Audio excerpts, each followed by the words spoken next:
ሰላም ሰላም ውድና የተከበራችሁ ቤተሰቦቼ እንዴት ናችሁ? ደህና ናችሁ? እኔ ያለው እግዚአብሔር አምላክ የተመሰገነ ይሁን። እንግዲህ ዛሬ ያው ቅዱስ ሚካኤል ናቸው። እንኳን ለቅዱስ ሚካኤል ቀን በሰላም አደረሳችሁ አደረሰን እላለሁኝና ውድ ቤተሰቦቼ ዛሬ እንግዲህ የሆነ ሰፈር ነው የምገኘው እና ያው ገጠር በሉት። በነገራችን ላይ ገጠርም አይደለም ግን ያው እንደምታዩት አዝመራ አለ ምን አለ በጣም ብዙ ነገሮች አሉና እህሉ ራሱ የሚገርም ነው። እኔ ስንዴውን ገብሲውን አላቅም። ዞሮ ዞሮ ያው ገጠራማ ቦታ ነውና በጣም ደስ የሚል ቦታ ነው። ምን ልላችሁ ፈልጌ ነው ዛሬ እንግዲህ የሆነ ማለት ትልቅ ሰርፕራይዝ አለ። ሰርፕራይዝ አይባልም ብቻ ዛሬ የሆነ ትልቅ ዝግጅት አለ ማለት ነውና ዝግጅቱ እንግዲህ የሚከበረው በኬክ ነው እና ይሄው እንደምታዩት በጣም ኬክ አለ።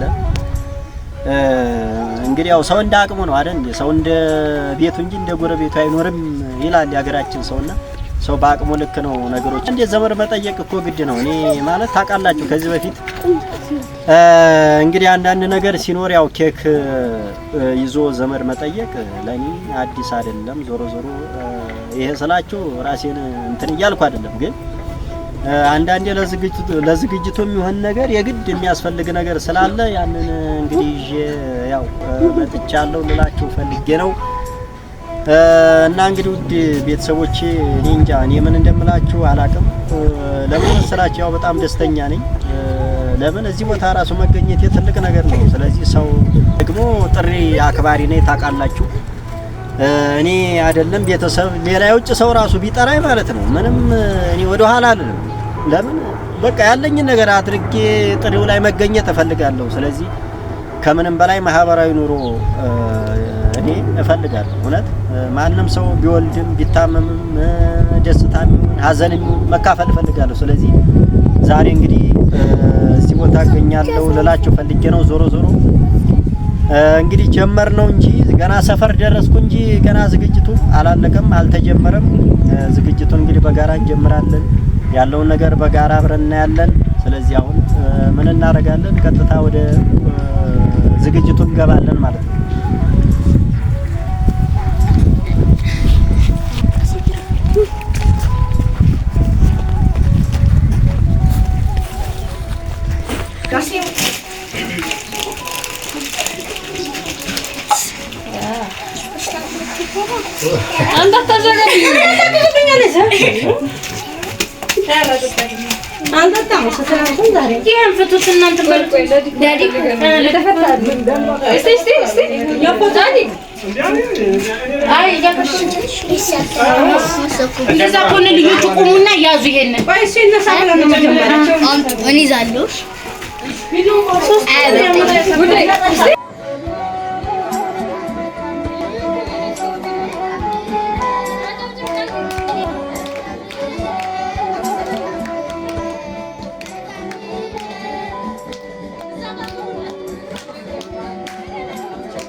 Happy birthday.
ሰቀናለን ያሳደገልን